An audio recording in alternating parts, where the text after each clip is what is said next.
오늘 아침에 지금 이 시간에 들어온 브레이킹 뉴스를 우선 전해드리면요. 1조 달러 규모의 인프라 투자와 일자리 법안이 방금 전에 연방상원에서 통과가 됐습니다. 이에 대한 자세한 소식은 속보 들어오는 대로 전해드리도록 하겠고, 또 이 시간 현재 앤드루 쿠오모 뉴욕 주지사가 지금 기자회견을 하고 있는데요.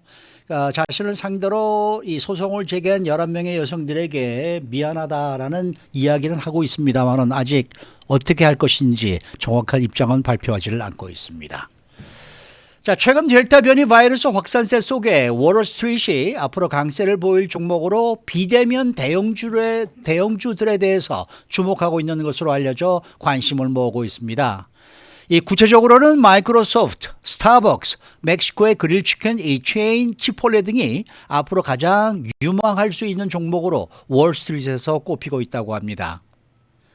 또 미국을 비롯한 일부 서방 선진국들이 부스터샷을 위한 준비에 들어갔고, 이스라엘은 이미 이 부스터샷 접종에 들어가는 등 3차 백신 접종이 현실화되고 있습니다. 하지만 세계적인 과학자들이 이 같은 일부 국가들 부스터샷 계획에 이의를 제기하고 세계 백신 미접종자들이 줄어들지 않는 한 변이 바이러스의 위협은 계속될 것이다 라고 경고했습니다. 자, 주영석 국장. 네, 안녕하십니까. 오늘 주식시장에서 요즘이죠. 요즘 네. 주식시장에서 이 비대면 관련 주들이 주목을 받고 있다라는 소식인데요. 예, 그렇죠. 이 코로나19 이게 올 초를 지나면서 봄이 되면서는 좀 이 코로나19 코로나 확산세가 좀 내려가는 그런 모습이었어요. 그래서 이제는 끝나는 것 아닌가 이제 이런 느낌이 있었기 때문에 비대면에 대한 관심이 좀 줄어드는 것 같았는데 다시 또 최근 들어서 델타 변이를 중심으로 해서 급확산세가 이어지다 보니까 네. 다시 또 우리가 이 비대면적인 생활을 이제 해야 될 수밖에 없다. 당분간 또 그렇게 갈 수밖에 없지 않겠느냐는 예상을 하는 것 같습니다. 항상 그 경제 특히 월가에서는 지금 현재보다는 이제 미래를 내다보고 전망을 하면서 투자를 하기 때문에 그런 부분은 굉장히 중요시하는데요. 그래서 미국 내 분위기가 각종 제한 조치들이 완화되다가 다시 강화되고 있는 그런 상황입니다. 그래서 그런 사회적 여파 때문에 미국 주요 기업들도 재택근무 연장 조치를 속속 발표하고 있는 그런 분위기고요. 그래서 특히 겨울이 되면 지금 여름인데 뭐 우리가 이미 보도를 통해서 그동안 잘 알고 있는 내용이지만 이 코로나 바이러스가 더운 때보다는 추울 때 더 활발하게 활동한다는 거잖아요. 그래서 항상 겨울이 위험하다는데 그래서 이 가을이 오고 겨울이 오면 굉장히 더 위험해질 수 있다. 이제 이런 예측이 있는 상황입니다. 그러다 보니까 여러 가지 측면에서 비대면과 관련해서 투자할 만하다. 이런 지금 예측이 뉴욕 증시에서 지금 활발하게 퍼져나가고 있는 그런 상황입니다. 네, 네. 그러면은 구체적으로 주목을 받는 회사들이 따로 있을까요? 네, 몇 가지가 지금 소개가 됐는데요. 예. 사실 뭐 코로나19가 팬데믹이 시작되고 나서 작년 2020년 3월에 폭락이 했죠. 주식시장이 모든 게 폭락이 됐고 그런데 이제 그 폭락장에서 또 재빨리 투자한 사람들은 또 엄청난 또 폭락하자마자 바로 또 올랐어요. 굉장히 폭등세를 보였습니다. 그렇기 때문에 그때 많은 폭락주를 주순 사람들이 엄청난 이익을 받고 지금은 그 델타 변이가 이 확산 중인 지금 같은 경우는 작년과는 좀 다른 그런 느낌이 있습니다. 작년처럼 모든 주식이 다 폭락하는 뭐 이런 상황은 아닌 거고요. 그래서 좀 더 이 공부하면서 투자를 해야 된다. 이제 이런 얘기가 나오고 있는데 월스트리트는 그래서 비대면 주식 중에서도 비대면과 관련된 주식이라고 해서 아무거나 막 이렇게 투자하면 그러니까 매수하면 안 된다. 이제 이런 얘기고요. 그 중에서도 대형 우량주 중심으로 투자를 해라. 이런 지금 권고를 하고 있습니다. 그래서 골드만삭스 등 이 전문가 그룹 사이에서는 비대면 유망주로서 마이크로소프트, 스타벅스 그리고 치폴레 이런 종목 등이 지금 손꼽히고 있는 그런 상황입니다. 근데 마이크로소프트 같은 경우는 워낙에 우량주 아닙니까? 네, 그렇죠. 그런데 이번에 비대면과 관련해서 새롭게 주목받는 이유가 뭡니까? 예, 그렇게 생각할 수도 있죠. 마이크로소프트는 애플과 더불어서 시가총액 2조 달러 클럽에 가입돼 있는 초우량 기업이죠. 그러니까 뭐 꼭 비대면이 아니어도 마이크로소프트에 투자하는 사람들이 많이 있는데 굳이 지금 그런 뭐 비대면을 생각할 필요가 있느냐 지금 말씀하신 대로 그런 의문이 드는데 근데 살펴보면 꼭 그렇진 않아요. 7월 9일부터 8월 6일 최근 한 달 사이에 마이크로소프트 주가가 4.14%가 올랐습니다. 같은 기간 동안 애플 주가가 0.71% 오른 것에 비하면 애플보다는 뭐 한 4배 4배 이상 올랐죠. 굉장히 많이 올랐는데 이와 관련해서 캐시 랭킨 골드만삭스 분석가가 마이크로소프트가 그럼 왜 이렇게 주목받는가? 같은 빅텍이고 그런데 왜 애플은 주목을 못 받는데 마이크로소프트만 주목을 받느냐? 이거 분석을 했어요. 네. 근데 애플리케이션 플랫폼 인터넷 인프라스트럭처, 이 클라우딩 분야 이런 분야에서 굉장히 이 마이크로소프트가 강세를 나타내고 있다는 겁니다. 그러니까 이 비대면 시대에 강점을 가질 수밖에 없는 그런 어떤 이 분야의 부분에서 이 마이크로소프트가 일찌감치 공을 들였고 노력을 했기 때문에 지금 강력한 입지를 확보했다. 그런 점에서 이 기술주로서 꾸준한 실적 강세가 예상이 된다고 그럽니다. 네. 지금 뭐 말씀드리는 순간 앤드류 코모 뉴욕 주지사가 사임을 발표했네요. 그래서 여성들에게 사과하고 결국은 본인은 뭐, 지금 물러난다고 네. 발표했습니다. 더 이상은 뭐 버틸 여지가 없었던 여지가 것으로 없죠. 보입니다. 어제 최측근 인사가 사임했다는 소식 전해드렸는데 역시 주변 사람들도 지금 다 떠나고 있는 분위기고요. 버티기 어려운 그런 상황. 이제 아마 야인으로 돌아가서 수사를 받아야 될 것으로 보여집니다. 네. 스타벅스와 치폴레도 주목받고 있다고 네. 앞서 말씀하셨는데 어떤 부분에서 강점이 있는 거예요? 예, 스타벅스와 치폴레는 뭐 아시다시피 커피와 패스트푸드 가장 우리의 일상에 밀접한 네. 그런 이 회사들 아닙니까? 그래서 앞으로 이어질 생활 방식에 가장 적합하기 때문에 주목받는 그런 종목이라고 할 수가 있겠습니다. 이 스타벅스는 코로나19 팬데믹 이후에 드라이브스루 판매에 주력했어요. 사실은 이 스타벅스 하면 스타벅스 매장에 가서 거기 앉아서 커피를 마시고 대화도 하고 거기서 노트북 랩탑 컴퓨터 펴놓고 혼자서 뭐 일도 하고 공부도 하고 뭐 이런 장면이 떠오르는데 코로나19 팬데믹 이후에는 매장 안에서 들어가서 뭘 하기보다는 이제 드라이브스루 방식으로 그러니까 스타벅스도 그렇게 유도를 한 거예요. 손님들에게 그 드라이브스루 방식을 이용하도록. 근데 이게 올해 들어서 델타 변이가 이제 확산되면서 스타벅스가 예전의 모습으로 돌아가기보다는 오히려 드라이브스루 방식을 더 강화하는 쪽으로.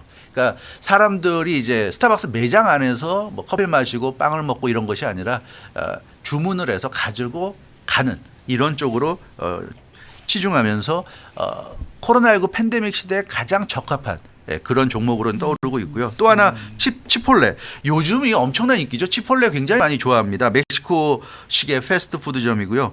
뭐 머리또라든가 타코, 캐세디아, 또띠아 이런 거 판매하는데 이거 뭐 다 좋아하시는 거잖아요. 네. 캘리포니아 사시는 분들은 다들 드셔봤을 텐데 이 치폴레가 패스트푸드인데 뭐 맥도날드나 다른 일반 패스트푸드와 차별화되고 주목받는 이유가 양질입니다. 굉장히 퀄리티가 좋아요. 아, 그래요? 퀄리티 신선하고 퀄리티 좋고 그러면서도 저칼로리입니다.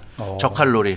그래서 이 다른 패스트푸드점에 비해서 고기와 야채의 신선도가 높고 먹어도 살이 덜 찌는 뭐 이런 건강을 덜 해치는 이제 이런 식품이기 때문에 굉장히 주목받고 있고요. 그래서 가격은 좀 비싸요. 그러니까 일반 패스트푸드보다 약간 비싸지만 경쟁력이 상당히 좋습니다. 그래서 최근에 사실은 뭐 미국도 그렇고 전 세계가 그렇고 웰빙이 사실 트렌드 아닙니까? 네. 웰빙. 그래서 웰빙 트렌드와 아주 맞아떨어지는 패스트푸드. 그러나 웰빙을 아무리 좋아해도 음식 하나 주문하고만 30분씩 기다려야 된다 그러면 그 요즘 또 트렌드에 안 맞잖아요. 네. 그러니까 음식을 주문하고 빨리 먹을 수 있는 게 좋은데 기왕이면 웰빙이다. 이게 바로 치폴레가 상징하는 부분입니다. 그래서 요즘 미국 젊은 층 사이에서 대세가 이 치폴레죠. 가장 인기 있고 핫한 치폴레. 그래서 요식업계에서 스타벅스와 더불어서 대장주로 꼽히는 종목이 바로 치폴레입니다. 그래서 이 치폴레가 가장 주목을 받고 있고 골드만삭스도 그래서 이 스타벅스와 치폴레를 권했습니다. 가장 이 네. 코로나 시대에도 살아남았고 오히려 코로나 시대에도 잘 나갈 수 있는 대표적인 종목이 치폴레와 스타벅스다. 이제 이런 얘기인데 제가 지금 주가를 잠깐 살펴봤거든요. 오늘 지금 이 순간에 보니까요. 네. 마이크로소프트는 286달러 39센트, 네. 스타벅스는 116달러 40센트, 네. 치폴레가 얼마인지 아세요? 1,878달러 88센트에 한 주에. 네. 야, 아니 그래서 뭐 대단하네요. 치폴레가 이제 곧 분할한다는 얘기가 지금 굉장히 많이 떠돌고 있고 아하, 그래서 네. 투자하는 사람들 중에서도 치폴레 이제 분할을 기대해서 지금 매수하는 사람들도 많이 있는데요. 기다려봐야 되겠네요. 어찌 됐건 간에 골드만삭스 앞으로 2년 내내 매수할 종목으로 스타벅스를 이제 꼽을 정도로 이 치폴레와 더불어서 강력히 지금 추천을 하고 있습니다. 그러니까 앞으로 팬데믹이 계속 가더라도 스타벅스나 치폴레 같은 경우는 사업상 사업의 어떤 구조라든가 그 내용상 절대로 망할 일이 없다. 더 잘 될 것이다. 이렇게 지금 골드만삭스가 권고를 하고 있는 그런 상황입니다. 그래서 예를 들어 스타벅스 같은 경우는 내년 매출과 이익이 각각 10%, 14%가 늘어날 것이다. 이렇게 골드만삭스가 전망했어요. 이거 굉장한 그 전망이죠. 그래서 앞으로 뭐 이런 몇 가지 종목 주목을 해도 좋을 것 같은데요. 어찌됐건 이렇게 이 팬데믹이 장기화되는 속에서도 이 사업의 어떤 그 성패는 또 갈리는 부분이 있는 것 같습니다. 치폴레가 맛있어요? 저도 안 먹어봤어요. 저 한 번도 안 먹어봤는데. 제 입맛에는 참 좋은 것 같아요. 그래요? 저는 이렇게 유명한 저 체인인지 몰랐네요. 한번 먹어봐야 되겠습니다. 트라이를 해봐야 되겠네. 네. 저는 항상 저기 저 올림픽하고 어디입니까? 저기 저 후보인가요? 킹타코. 네? 킹타코요? 아니요. 거기 유니온하고 올림픽에 있는 멕시코 저 멕시칸 레스토랑에 가서 항상 저희 네.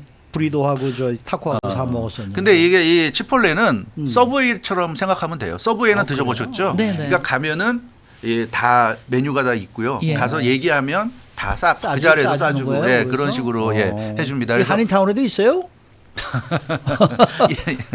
어딘가 한번 찾아봐야 되겠네. 자, 이번에는 코로나19 이 백신 부스터샷과 관련한 소식입니다. 네. 이 과학자들이 미국 등 일부 국가들의 부스터샷에 대한 논란이 일고 있다. 네. 이렇게 지금 얘기를 하고 있는데요. 네, 그렇습니다. 이 미국과 유럽 이 선진국들이 코로나19 백신 부스터샷을 추진하고 있죠. 뭐 미국 소식은 우리가 자세히 전해드렸습니다만, 근데 이 부스터샷이 결국은 미봉에 그칠 것이다. 이런 지적이 지금 과학자들, 전문가들 사이에서 나오고 있어요. 그러니까 부스터샷까지 감행하면서까지 이렇게 미국과 유럽 선진국들이 이렇게까지 해야 되는가 굉장한 비판이 나오고 있어요. 결국 부스터샷을 한다는 건 미국 인구만 해도 몇 명, 3억 명이잖아요. 네. 3억 명. 3억 명이 또 샷을 2번씩 맞으려면 6억 도스가 필요한 거고 뭐 그렇고 지금 유럽도 마찬가지고 그러니까 지금 있는 그 백신이 또 미국과 영국을 비롯한 유럽 일부 선진국에 집중될 수밖에 없는 이제 이런 흐름이 되는 겁니다. 이렇게 되면 전 세계적인 집단 면역은 불가능해진다는 이제 이런 지적이 나오고 있는 거예요. 지금 그렇게 많은 부스터샷을 할 수 있을 만큼의 백신을 가지고 있다고 한다면 빨리 좀 전 세계로 풀어가지고 전 세계 사람들이 다 맞게 해줘야지 이게 지금 극복이 되는 건데 지금 미국만 놓고 봐도 그렇잖아요. 지금 50% 약간 넘는 백신 접종 그 완전 비율을 접종. 완전 접종 비율을 보이고 있는데 이게 사실은 늘어나지 않기 때문에 답답하잖아요. 근데 지금 그 완전 접종한 사람들만 또 맞겠다 그러면 그 불균형이 계속 심화되기 때문에 이게 나아지지 않는다는 거죠. 백신이 아무리 그렇게 3번, 4번 맞아도 코로나 바이러스는 그 델타 변이를 중심으로 해서 계속 확산될 수밖에 없다. 이제 이런 얘기가 되겠습니다. 그만큼 지구촌 대다수 국가들의 백신 접종률이 저조합니다. 저조해요. 그래서 이 백신 접종률이 저조한 국가가 지금 빨리 저조한 그 접종률을 벗어날 수 있도록 해줘야 되는데 그런 노력을 할 생각은 하지 않고 자꾸만 그 이미 충분히 맞은 국가들이 계속 맞겠다고만 하니까 이거는 아니지 않는가. 이렇게 되면 영원히 팬데믹을 종식하지 못할 것이고 우리는 영원히 팬데믹 속에서 살아야 될 것이다. 이렇게 지금 과학자들이 강력히 이 부스터샷 정책에 대해서 비판하고 나섰습니다. 네, 이렇게 과학자들이 지적을 하고 나설 만큼 일부 선진국들의 부스샷 접종 계획이 네. 점점 구체화되고 있다 이 얘기잖아요. 그렇죠. 지금 살펴보면 이스라엘 같은 경우 가장 빨리 움직이고 있어요. 그러니까 부스터샷 접종이 이미 들어갔는데 예. 노년층에 들어갔습니다. 전 국민은 아니고요. 나이 많은 사람들에게 지금 부스터샷 접종에 들어갔고 영국, 프랑스, 독일, 유럽 선진국들도 일부 시민들에 대해서 추가 접종을 승인한 그런 상황입니다. 그래서 조만간 부스터샷 들어갈 거고요. 미국은 이제 연방식품의약국 FDA가 중심이 돼서 취약층에 대한 부스터샷 계획을 지금 마련했죠. 그래서 뭐 암 환자라든가 기저질환자라든가 존슨앤존슨을 맞은 사람들이라든가 뭐 이런 사람들 이런 사람들을 우선적으로 이제 부스터샷을 놔주겠다 이제 이런 계획인데 아마 다음 달 정도면 공식화되지 않겠는가 지금 이런 예측이 있습니다. 9월 정도. 근데 CNN이 그 세계 보건 전문가들 세계적인 이제 그 전문가들의 인터뷰를 담았는데 이렇게 되면 백신 불평등이 더 심화될 것이다. 부익부 빈익빈이 더 심화될 것이고 그 델타 변이 때문에 일부 부유한 국가들만 백신을 맞고 나머지 대부분 지구촌 나머지 대부분의 국가들이 이 어려움에 처하게 된다면 이건 정말 그 안 좋은 상황이 될 수밖에 없다. 왜냐하면 백신을 부스터샷을 주려면 말씀드린 대로 미국은 6억 도스가 필요하고 유럽까지 치면 뭐 10억 도스 이상이 필요하게 될 텐데 그런 많은 백신을 홀드할 수밖에 없잖아요. 그렇죠. 지금 선진국들이 충분히 백신을 맞았으니까 이제는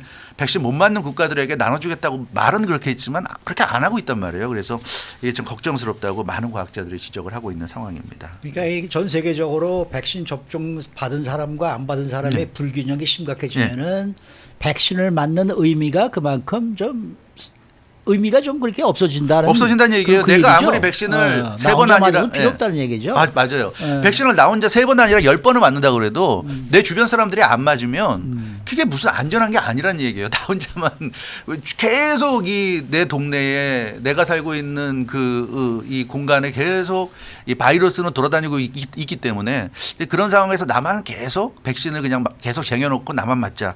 이거는 아니란 얘기예요. 그래서 상당수 전문가들이 하는 얘기는 선진국의 이런 움직임이 오히려 팬데믹 종식을 훨씬 더 늦출 것이다. 이렇게 지금 지적을 하고 있습니다. 이 약속한 그 백신 못 맞는 국가에 대해서 백신을 지원해 준다는 그런 부분이 지켜지지 않을 수밖에 없고요. 그렇게 되면 세계 다수 국가들이 백신 부족에 허덕이게 되고 바이러스 전파가 더욱더 심화될 것이다. 그리고 가장 중요한 게 바이러스가 지금 기존의 코로나19에서 델타 변이 플러스까지 갔잖아요. 네. 그러니까 계속 사람들 몸을 돌아다니면서 변화를 하고 있는데 그걸 줄이기 위해서 되도록 많은 사람들이 접종을 하는 게 중요한데 맞은 사람만 계속 맞고 안 맞은 사람은 안 맞게 되면 안 맞은 사람 위주로 돌아다니면서 변이 바이러스가 더 위력이 세지게 됩니다. 이렇게 되면 정말 이제 걷잡을 수 없다. 나중에 가서는 그 어떤 백신으로도 감당할 수 없는 그런 상황이 될 수 있다는 경고가 지금 나오고 있는 상황입니다. 이런 가운데 미국의 한 교수가 아주 강력하게 연방 정부의 부수 시작 계획을 비판했네요. 그렇죠. 이런 그 전문가들이 그러니까 미국 외의 전문가가 아니라 다 미국 안에 있는 전문가들이 비판하는 거예요. 예. 안드레아 테일러 듀크 대학 글로벌 보건혁신센터 부국장이 CNN과 인터뷰했는데 미국 정부의 부스터샷 계획을 아주 강도 높게 비판했습니다. 지금 현재 아프리카에서 코로나 확산이 정말 심각하다. 우리가 지금 미국에 있으니까 미처 모를 수 있지만 아프리카의 확산이 매우 심각한데 아프리카를 이런 식으로 방치하다 보면 아프리카에서 정말 치명적인 위험한 전염성도 강하고 살상력도 높은 그러니까 지금 델타보다 훨씬 더 위험한 그런 변이 바이러스가 나올 가능성이 굉장히 높다고 이렇게 좀 경고를 하고 있어요. 그래서 미국 국민들이 3번째, 4번째 접종을 한다 하더라도 그 효과는 굉장히 제한적일 수밖에 없다는 얘기입니다. 아프리카를 전체로 통제할 수가 없잖아요. 아프리카와 관계된 국가들이 한두 국가가 아닌데 아프리카가 예를 들어서 정말 이 교수의 걱정처럼 엄청난 변이 바이러스가 나온다면 순식간에 세계로 퍼질 가능성이 높은데 그러면 미국만 3번, 4번 백신 접종하는 게 무슨 의미가 있겠느냐. 이런 지금 얘기가 되겠고요. 세계 대부분의 사람들이 위험에 노출됐으니까 이렇게 되면 미국은 부스터샷 맞는 대신에 평생을 이제 미국 안에서만 살아야 되고 외국에서 미국 오는 것도 막아야 되고 이제 그런 삶이죠. 그런 삶을 살면서 미국만 계속 백신 접종하는 거죠. 그렇게 하면서 살아가는 거. 그렇지 않고 예전처럼 글로벌 시대에 섞여가면서 세계 여행 다니면서 살 수는 없다는 겁니다. 그러기엔 너무 리스크가 크다는 얘기예요. 계속 변이 바이러스는 더 강해질 것이고 위력적이 될 것이기 때문에 지금 우리가 맞는 부스터샷이라는 게 결국 기본 백신이잖아요. 그 동안에 뭐 얼마나 더 백신이 더 개발되고 백신이 더 더 업그레이드했는지는 알 수 없겠습니다만 일단 기존의 백신과 비슷하다고 본다면 이 백신으로 변이 바이러스에 대항하는 건 한계가 있다. 그래서 좀 이런 식으로 가는 거는 공멸하는 거 아니냐 이제 이런 좀 지적인데 미국을 비롯해서 좀 주요 국가들이 한번 생각해 볼 부분이 아닌가 싶습니다. 네, 수고 많으셨습니다. 주영석 국장이었습니다.